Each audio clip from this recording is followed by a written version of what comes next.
Foul is Fair, Chapter 30, Family Dinner. Megan paced around the house for a while. No brilliant ideas jumped out from the corners at her, so she stopped in the living room again. She went to look at the photo albums to see her dad again, then paused, wondering if her mother had anything else left over from that other era. She went into her mother's room and through the closet, finding her mother's old bass guitar tucked into the far back corner. As she was about to take it out for closer examination, she noticed a couple of old cardboard boxes on the high shelf at the back of the closet, gathering dust. Megan fetched a chair, climbed, and dragged the boxes down. One was full of Christmas decorations that she'd never seen in use.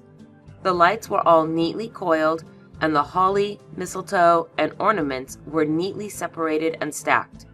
This was true to her mother's usual style, but they were all definitely decorations.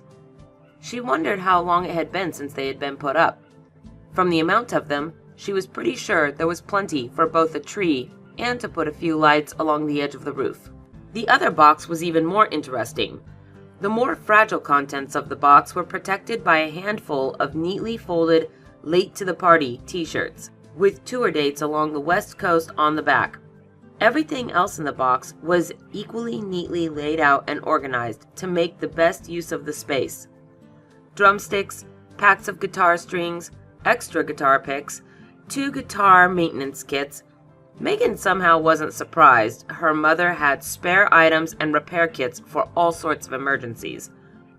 What really caught her attention, though, were the CDs. There were almost a dozen in all, counting the ones showing as singles and a studio demo, in addition to the 3 full albums. She picked up the one on top. The black cover bore a picture of an overturned red plastic cup and white letters reading, "Late to the Party.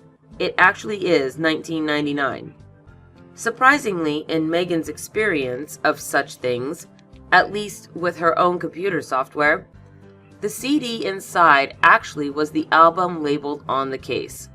Since the box obviously hadn't been disturbed in ages, she figured the CD wouldn't be missed. She returned everything in both boxes to their proper places and order, then put the boxes back. Then she took the CD to her room and put it into the player. According to the liner notes, the first song was called Complications. The song opened on drums, steady as a heartbeat.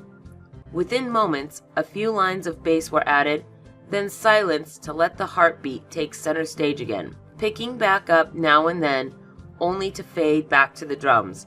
20 seconds in, Megan was a bit startled by a guitar wail, set against the steady background. The wail trailed off and a slightly discordant, minor key guitar line took its place. A few moments later, the singing began. 3 months in my nightgown, after 3 of puke and sweat. It wasn't exactly high poetry, but Megan was transfixed. The voice was raw. Oh, it was tired. If it hadn't been, Megan might not have recognized her mother's voice at all. But under and around the weariness in the performance was an energy that was almost electrifying. It took a moment as the young Sheila O'Reilly melodically howled through a litany of physical, mental, and emotional horrors for Megan to process what the song was about. She'd written it while pregnant. So I'm crying into pillows, and I'm screaming on your shoulder, and I know I had my options, but I want to see you hold her. Megan turned off the player for a while. When her mother got home, Megan had supper ready. Care had done most of it, of course. Fortunately, it was pancakes and omelets, so Megan wouldn't have to explain why she suddenly was a gourmet chef. She wouldn't be asked to repeat anything impossible either. Of course, standing there putting pancakes onto plates felt bizarre after everything that had happened, and everything at risk of happening. Still, why not? Her mother's smile was thin and tired, but it was there. "Thanks so much, sweetie," she said with a quick kiss on Megan's forehead. They settled in at the table. "How's school?" "School's good. A nice fairy person filled in for me while I was trying to save the monster king who wore out that other you who liked music, the you I never got to know. but I couldn't save him, so now all the fairies might be like mystic dinosaurs arguing whether the mystic meteor is coming. I'm not even sure what regular people are in this analogy, but there'll be fewer movies. My math project got an A. That should help balance things out if I have trouble on the test again. Oh, that's wonderful. I'm proud of you. And I'm so glad we finally have something that really fixes things. Might fix your trouble with math tests, too. Maybe. Or the orange pills might have made her write the same equation 27 times each for the first 2 equations and not answer anything else. Lonnie's having been right that there was a problem there wasn't very reassuring in terms of hoping she was wrong about Orla's attempt to fix the whole thing. Sheila O'Reilly, however, was just nodding and looking wistfully at the bottle from which she was removing a large lime green pill to take with her meal. Those had been at every supper for as long as Megan could remember. She now wondered if they worked better for someone whose depression wasn't magically induced. "Hey, Mom," she said, pulling her mother's attention away from the pills. "Next week, can I study at Lonnie's for the big test on Thursday?" "As long as you make sure you're focused on studying and not painting plates again, then of course." Megan offered no argument about the occasional pottery projects of the past. "Okay, thanks. Then after the test, if I'm feeling pretty good about it and caught up on my other homework, can I go out and do Halloween things with the Cajales? Maybe even spend the whole weekend?" Because as handy as Care had been, she didn't want to make the brownie have to miss the dance, nor did Megan want to risk having to sneak out.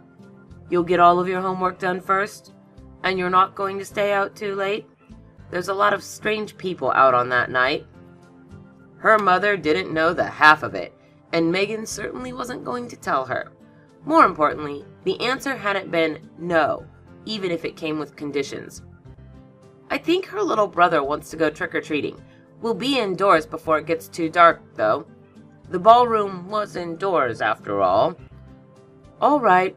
I know you've been working hard. We'll see how you're feeling after the test. If you're all caught up, I suppose a sleepover is reasonable. The Cajales know you'll be there?" "Yes, Mom." That, at least, was true. She was more than a little envious of Lonnie being able to be so open with her parents. At least it meant there would be so-called responsible adults to cover them when they carried out the plan. Not that she had a plan yet, but there was no way she was missing the dance. If you're enjoying this story, please remember to click the like button and subscribe.